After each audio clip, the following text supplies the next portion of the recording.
Hey guys, it is Tristan, and in the last couple of videos I have seemingly been catching up with all of these San Diego Comic-Con news, and this one kind of dropped in without anyone noticing. I don't know if it was just me, but I seen it when it said 3 days late, and I'm like, really? This came out? So I am going to show you the newest cringe from Batwoman, and yeah, we're going to talk about it a little bit. And there's a lot of other Batwoman related stuff that seems to have happened that for some reason I totally missed. So let's check this out first, and then we will talk. This trailer has to be my favorite of the three if I had to pick one. It's cringy, don't get me wrong, like the little heart with your boyfriend's name in it, like come on, who does that? Anyways, it's not horrible. Like, my problem with it is we've seen, like, in Batman vs. Superman, when they talk about that mark of Batman, it's a death issue, it's a fear, they go into jail and they're basically marked for death. But these people are getting marked up on purpose to what? Like, to, I guess, be cute about how awesome Batwoman is. Like, no. And she's going in there and, like, don't get me wrong, the girl is like girl crush fucking beautiful. But why are they giving her, and it's not the first time we've seen this, she has a haircut that's like, I don't know, 12-year-old boy-ish.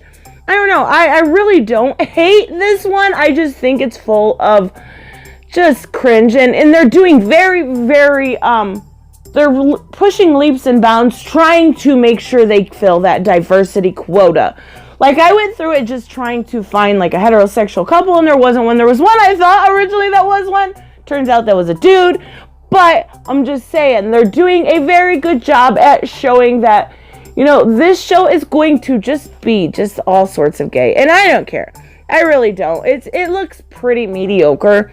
Like, they could do Batwoman and they could do representation right and not forced and not spoon-fed, then fine.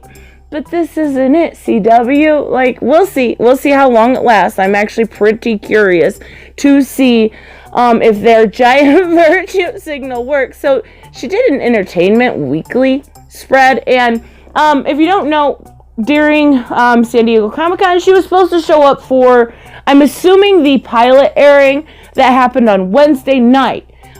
She canceled, like, 2 days beforehand. And I honestly... And that was another thing that snuck in. Like, I didn't know until I was told in my live stream that she had canceled, and it had been canceled for days. Like, come on, girl. You are playing Batwoman. Like, put your big girl panties on and face the music you've created. So she's got these pictures from Entertainment Weekly and Superstar, and she's supposed to be mimicking it would have been Batwoman 11. And it's close, except for... Am I the only one that's looking at these pictures going, is that her? Like, is she really there? Does she not look like her face is super, like, imposed on that Batwoman suit? And then even at the other ones, there's a lot of the, I forget what they're called, the collectibles, the showcase collectibles that you look at. And that's what this looks like to me. Like, this doesn't look real. There's one picture that looks real. And that's because it's up close. I don't know if maybe Entertainment Weekly, because we see some of these other ones with the rest of the CW people, and they're really badly edited. Like, even Supergirl, she just looks awful. Like, that new whole getup is awful. But the way they're editing these are awful with this lighting and this... what's the matter, Entertainment? Like, I don't understand. So, even so, like, there's been more. We've seen these reviews coming out of, just exactly how the show is going to be. And, I actually looked for the most shill one just because it's kind of funny to watch these people actually shill for them. And they do a good job, like IO9, which is a very, very shilling website. Like, the mediocrity of Batwoman also feels like its greatest strengths. That's what you went with. Literally, that's the line that you went with for Clickbait. So you're saying not only are you a website that's going to stand up for this series because it is a lesbian frontrunner show, which is not new to the CW, but sure, you're going to stand up for this one hardcore. You know, you're going to own those trolls. But you went with the mediocrity of Batwoman also feels like its greatest strength. That gives me zero fucking hope. And I didn't like the trailers we've seen for the Batwoman series. I did enjoy reading the comics. The comics are very, very good. So don't get me wrong when I say that Batwoman is a good character. I'm afraid that the writers at CW have not done her justice. So I was looking at this article and I'm going through it and I'm like, literally, they're not doing anything but kind of putting it down. It's difficult to critique the pilot of Batwoman. There are certainly issues within it. There are criticisms to spare, but there's something powerfully unique about CW's latest superhero show, and it makes it really difficult to get too bogged down on the faults. So there are obvious faults. Thank you, IO9.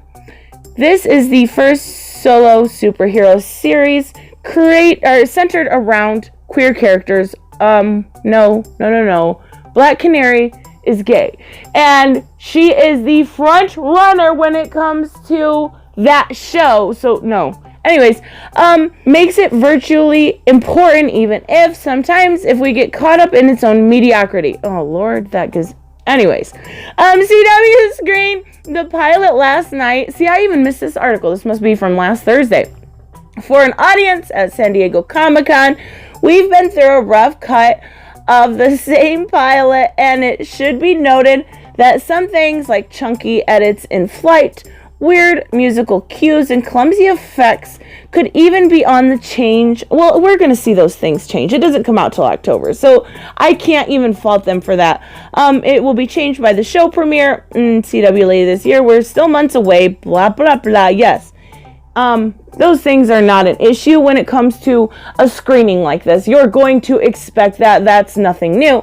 CW's superhero shows are loaded with some pretty dang decent representation. I would say over-representation force, but you know, sure. So as monumental as Batwoman's introduction is, it also isn't. Okay.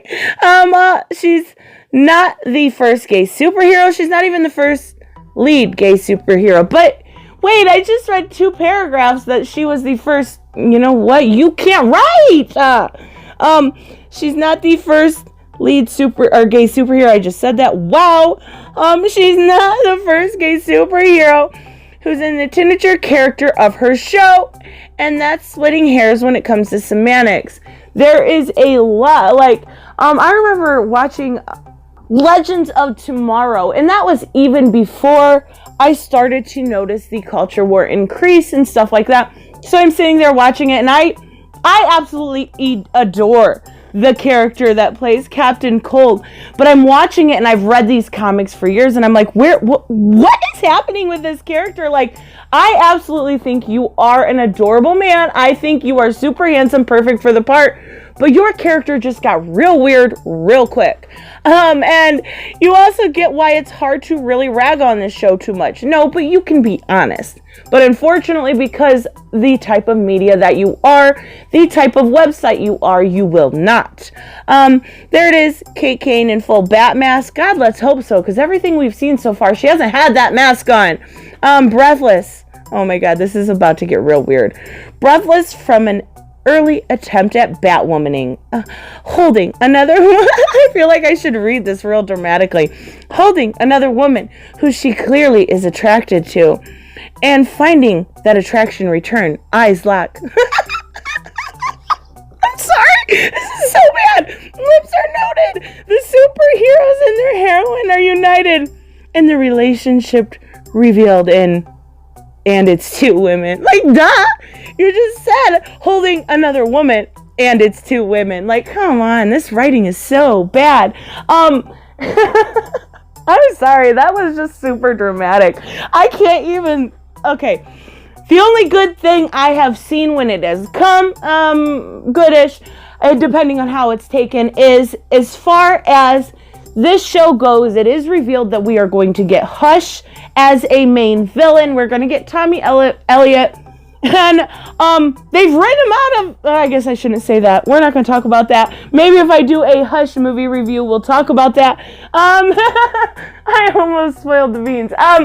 They've written a lot of his character out of stuff, and I will like to see him done correctly. Unfortunately, the best thing we've seen out of Batwoman so far is the fact that her villain looks really good.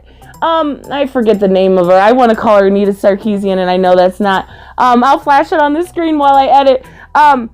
Alice, she looks like she's doing a good job.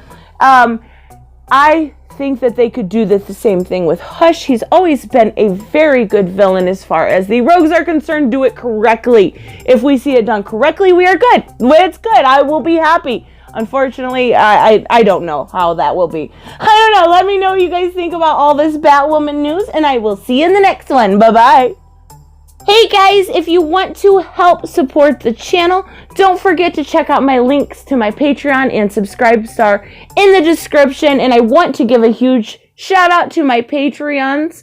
Earth Citizen 09, Robert Jeffrey Allen Carnes, Black Knight Fool, Grand Smear, Lee Cole, Brucey, and Mike. I appreciate everything you guys do for this channel. You keep it up and running. Don't forget to like and subscribe. Bye-bye.